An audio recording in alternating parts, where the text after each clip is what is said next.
Pada pagi itu, matahari bersinar indah. Anak manusia baru saja memulai rutinitas sehari-hari. Para nelayan berada di laut lepas. Kaum ibu sedang sibuk di dapur. Anak-anak usia sekolah menikmati hari libur. Sebagian pemuda sedang berolahraga. Sebagian lagi bersiap-siap menuju pantai untuk rekreasi. Para buruh bangunan sedang bekerja. Suasana pasar hiruk pikuk dengan berbagai transaksi. Burung-burung baru saja meninggalkan sarang.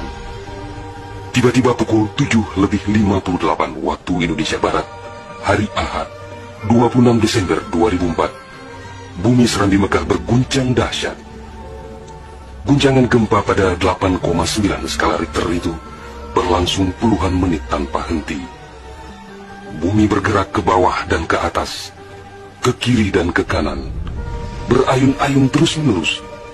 Orang-orang berlari keluar rumah, berkumpul di jalan-jalan dan lapangan terbuka. Mereka seperti berada dalam tampi. Kepala terasa pusing, sehingga banyak yang terjerembab ke bumi.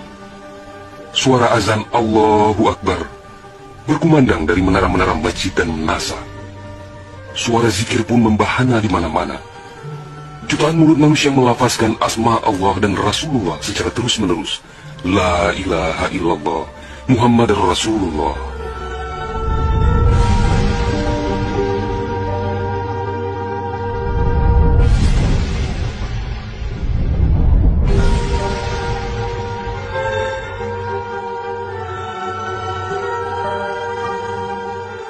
Seusai gempa dahsyat itu, sebagian orang pergi untuk melihat-lihat situasi, karena terbetik kabar bahwa di tempat tertentu ada bangunan yang rubuh, ada tanah yang terbelah, dan ada pula rumah yang ditelan bumi. Tidak terpikirkan oleh mereka apa yang akan terjadi setelah itu. Tidak ada tanda-tanda alam yang begitu kentara. Tidak ada yang mampu menafsirkan dan menduga sebentar lagi akan terjadi bencana maha dahsyat yang meluluh lantakkan permukiman penduduk sepanjang pesisir Aceh. Tidak ada pula yang mampu menerjemahkan berbagai firasat atas pusaran nasib yang bakal menimpa tanah rencong. Juga hampir tidak ada yang memahami tanda alam, manakala air laut surut beberapa ratus meter. Orang-orang di pesisir pantai tampak asyik mengumpulkan ikan yang menggelbar-gelbar. Bahkan air sungai pun mengering, namun tidak ada yang dapat membaca tanda-tanda itu. Mereka seakan melupakan gempa yang baru berlalu.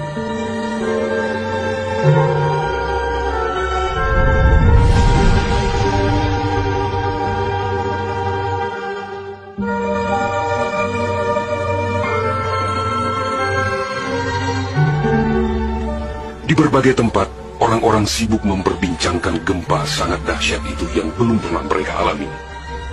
Namun tak lama kemudian orang-orang mendengar bunyi dentuman sangat keras, disusul suara gemuruh dari arah laut. Bunyi dentuman itu terdengar sepanjang pesisir Aceh Besar, Banda Aceh, Aceh Jaya, Aceh Barat dan Nagan Raya. Orang-orang mengira itu adalah bunyi bom. Memang sebelumnya sering terdengar bunyi bom yang menghiasi kehidupan orang Aceh ketika itu, karena Aceh dalam situasi konflik bersenjata. Orang-orang pun bertanya dalam hati, mengapa masih ada pihak yang tega berperang dalam suasana yang begitu menakutkan? Orang-orang mengira pagi itu hanya sekedar gempa. Mereka sama sekali tidak menduga bahwa bunyi dentuman keras tersebut adalah akibat patahan lempengan bumi yang berpusat di Samudera Indonesia, sekitar 149 km sebelah selatan Calang Aceh Jaya. Dan itulah penyebab gempa. Di samping kehendak Allah pemilik alam semesta, belum sempat mereka bernafas lega akibat gempa. Dalam suasana gebalau dan kucar-kacir itu, tiba-tiba daratan diterjang air laut. Air berwarna hitam pekat itu datang sangat tiba-tiba dengan suara gemuruh yang menakutkan. Ia berlari sangat cepat, menerjang apa saja yang dilaluinya. Di tempat-tempat tertentu air mencapai ketinggian 18 meter. Bahkan ada yang mencapai 35 meter, seperti di kawasan Loknga. Dari jauh air yang beringas itu tampak bagaikan rupa naga yang menggeliat-geliat mencari mangsa. Air dengan kecepatan 900 km per jam itu bagaikan bulldozer yang melumut apa saja yang ditemuinya. Orang-orang berusaha menyelamatkan diri dengan berbagai cara. Namun hampir semua orang, hewan-hewan, benda-benda, rumah, lakbatat kaye bate, digulung air itu tanpa kecuali. Semua wilayah yang dilaluinya pun hancur berkeping-keping. Air laut yang datang menyamai kecepatan pesawat terbang itu, ternyata namanya tsunami. Kekuatannya memang luar biasa. Kapal apung PLN yang diparkir di perairan Ulelu, Banda Aceh, digelandang tsunami sampai 3 km ke darat. Kapal itu sekarang menjadi objek wisata tsunami. Demikian juga kapal angkut Sondalas milik PT SAI diseretnya ke atas badan jalan negara Banda Aceh melabuh di Lokna. Kapal-kapal nelayan ukuran besar yang diparkir pelabuhan ikan di Lampulo, Banda Aceh, banyak yang terdampar ke pusat kota. Termasuk mesin cetak harian Serambi Indonesia dikerungcut di bawah tsunami sejauh 1 km. Kendaraan roda 4 hancur tak berwujud.